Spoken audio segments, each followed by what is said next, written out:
میں کبھی اس ظلم اور اس طاقت کے حکمرانی کے سامنے کبھی نہیں جھکوں گا، اور میں آج آپ سب کو کہتا ہوں آپ نے کبھی نہیں جھکنا، کیونکہ ایک میری بات یاد رکھ لینا، جس دن آپ نے اس ظلم کو قبول کر لیا اور یہ ناانصافی کے نظام کو، ملک نہیں رہے گا۔ کوئی قوم نہیں سروائیو کرتی اس طرح، جس قوم کے اندر اس طرح کا ظلم ہوتا ہے وہ نہیں سروائیو کرتی۔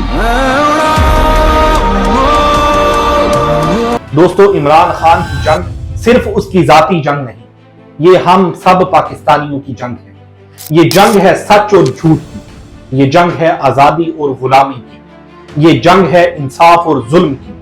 کربلا میں شہید ہونے والے حسینی لشکر نے ہمیں یہ پیغام دیا کہ حق کی راہ میں صرف لفظوں سے نہیں بلکہ عمل سے ثابت قدم رہنا پڑتا ہے، اور آج عمران خان اپنی قربانی اور قید سے یہ ثابت کر رہے ہیں کہ حق کا پرچم صرف وہی اٹھا سکتا ہے جو اپنی زندگی کی قیمت بھی ادا کرنے کے لیے تیار ہو۔